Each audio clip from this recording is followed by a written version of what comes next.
Hello, today we are going to replace the head unit in this 1988 Buick Skyhawk. I don't think this is going to be too difficult a job. I did a little bit of looking, and we need to remove this faceplate of the dashboard to be able to fully remove what's in here and put the new one in. You do have to open the glove compartment, and there's two 7mm bolts in here that have to come out. There's a couple 7mm bolts down here that come out, and then over underneath the temperature controls there's a series of Phillips head screws, and then there's one Phillips head screw right here that's going to come out.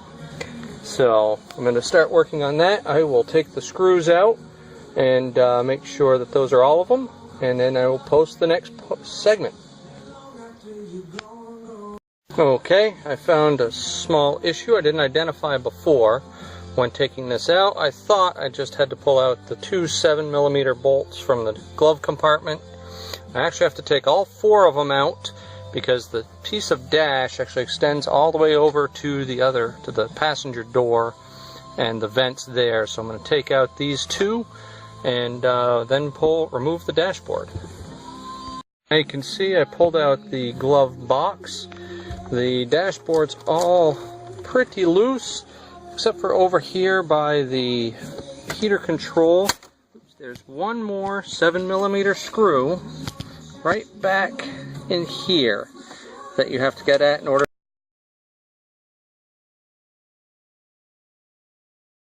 So you can see now I was able to pull off that piece of dashboard, and trying to be gentle over here.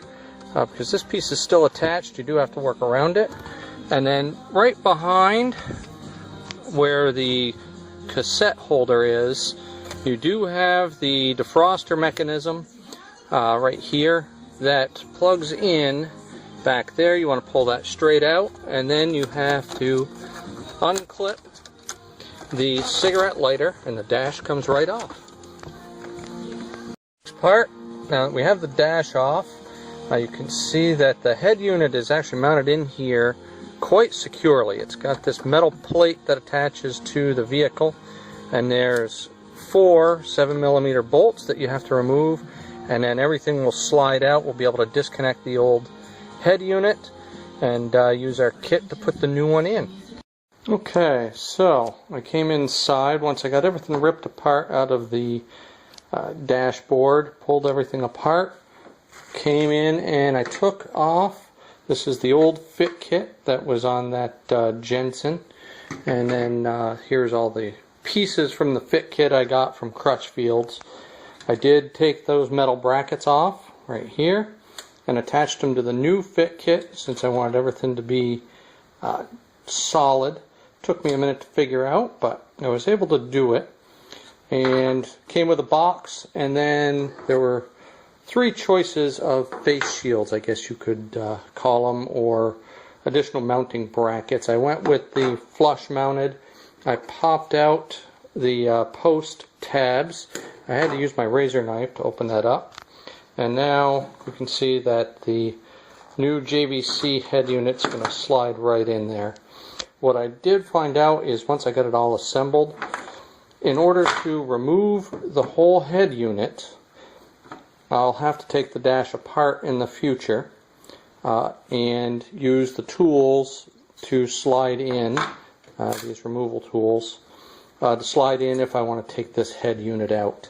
It doesn't seem to have the slots on the side like some units I've used in the past or had in the past, where they slide in and then you can pull the deck out. This does have a removable face, so hopefully my daughter can use that, put it in the glove compartment, lock it.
Okay, so I've got the wiring harness all put together now. You can see I matched up all the wires, the green wire with the black stripe, the green wire with the black stripe, green wire, and through all the colors.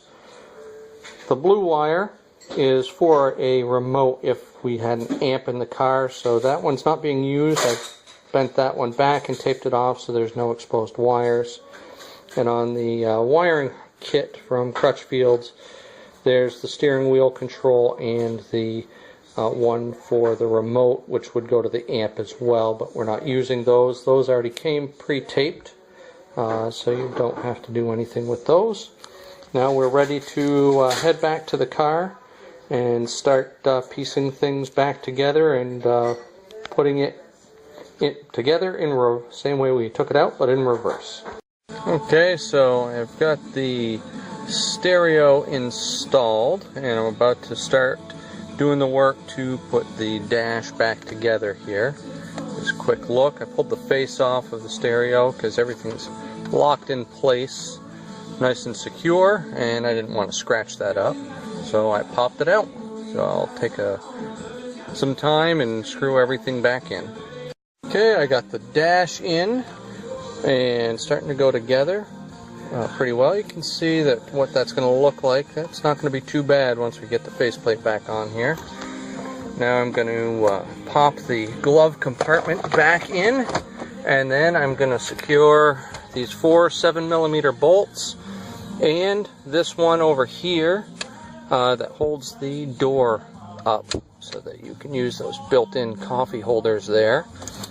Something I did want to show at one point was this car has these very nice movable cup holders in it. This was before cup holders came standard in every car. Okay, there we go. The dash is all put back together.